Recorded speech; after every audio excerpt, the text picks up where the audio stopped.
16 નવેમ્બરના રોજ રાષ્ટ્રીય પ્રેસ દિવસ ઉજવણીના ભાગરૂપે પ્રાદેશિક માહિતી નિયામક કચેરી દ્વારા પત્રકારત્વ અને સામાજિક દાયિત્વ વિષય ઉપર પત્રકાર મિત્રો માટે સેમિનારનું આયોજન કર્યું હતું. 16 નવેમ્બરના રોજ રાષ્ટ્રીય પ્રેસ દિવસ ઉજવવામાં આવે છે. તેના ઉપલક્ષમાં આજરોજ વડોદરા પ્રાદેશિક માહિતી નિયામક કચેરી દ્વારા વડોદરાના પત્રકારક મિત્રો માટે પત્રકારત્વ અને સામાજિક દાયિત્વ વિષય ઉપર સેમિનારનું આયોજન કરવામાં આવ્યું હતું, જેમાં મુખ્ય વક્તા તરીકે inspector general of police Vadodara range IG Sandipsinh તેમજ મુખ્ય અતિથિ તરીકે જિલ્લા વિકાસ અધિકારી મમતા હીરપરા દ્વારા વડોદરાના પ્રેસ મિત્રોને પત્રકારત્વ અને સામાજિક દાયિત્વ વિશે પોતાના અનુભવો વાગોળ્યા હતા. ત્યારે વડોદરાના પત્રકારોની સરાહનીય કામગીરીને પણ બિરદાવવામાં આવી હતી. રોજ રાષ્ટ્રીય પ્રેસ દિવસ નિમિત્તે 16 નવેમ્બરના રોજ વડોદરા માહિતી ખાતા દ્વારા તમામ મીડિયાના મિત્રો સાથે પ્રેસની અગત્યતા બાબતે તેમજ લોકતંત્રમાં મીડિયાનો જે ફાળો છે તે બાબતે કાર્યક્રમમાં હાજરી આપી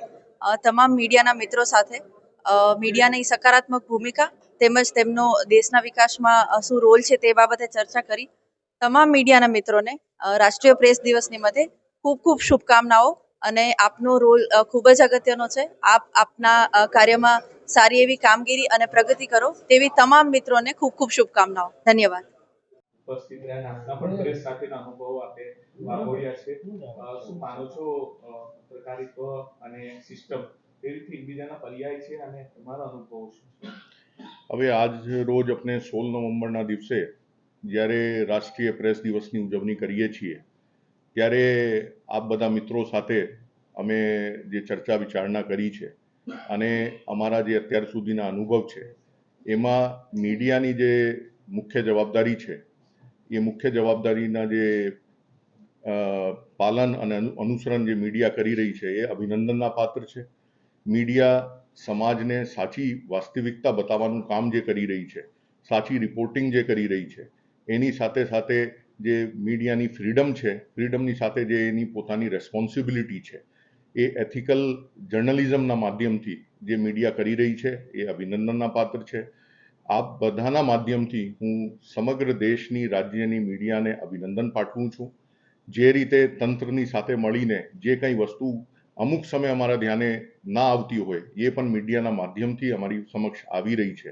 વિવિધ જર્નલિઝમના જે પહેલુઓ છે એ ધ્યાનમાં લઈને જે રીતે દેશ અને રાજ્યની પ્રગતિ થઈ રહી છે એમાં જે લોકતંત્રના ચોથા સ્તંભ છે જે મીડિયા છે એ ખરેખર સરાહનીય કામગીરી કરી રહી છે. પોતાના જીવને પણ જોખમમાં રાખીને જે પ્રકારની રિપોર્ટિંગ અમે દરરોજ જોઈએ છીએ અને એના ઉપર પછી જે એક્શન લઈએ છીએ એને અમને ખૂબ સંતોષ થાય છે.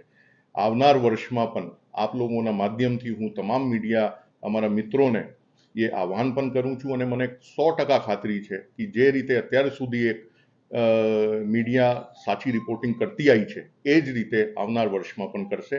એના પણ મને આશા પણ છે અને આપ લોકોને ફરીથી હું આ જે રાષ્ટ્રીય પ્રેસ દિવસ છે એની શુભેચ્છા પાઠવું.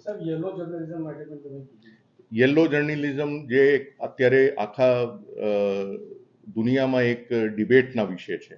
અમારે જે રીતે મીડિયાના ફોર્મ ચેન્જ થયા છે, પ્રિન્ટ મીડિયા, ઇલેક્ટ્રોનિક મીડિયા અને હવે ડિજિટલ મીડિયા, તો એમાં પ્રેસ કાઉન્સિલ ઓફ મીડિયા હોય એ લોકો પ્રેસ કાઉન્સિલ ઓફ ઇન્ડિયા જે છે એની ડિબેટ, અમુક આર્ટિકલ્સ આપ લોકોને મારાથી વધારે ખબર છે કે સાચી મીડિયાનું કામ છે જે ફેક્ટ બેઝ રિપોર્ટિંગ કરવાની, સાચી વિગત, સાચી હકીકત ધ્યાને રાખવાની, એમાં સેન્સેશનલાઇઝેશન કરવાનું. એની ટર્મને જે દુનિયામાં એક નવી ટર્મ આવી છે યલો જર્નલિઝમ એ કહેવાય છે. એટલે આજે જે આપણે ખુલ્લા મનથી જે ચર્ચા કરી છે એના હેતુ પણ એ જ છે કે આપણે જે છે એમાંથી બહાર આવવું જોઈએ અને આપણે સાચી અને સારી રિપોર્ટિંગ કરીએ જેથી સમાજમાં એક સારી વાસ્તવિકતાનું બધાને જ્ઞાન થાય. Thank you.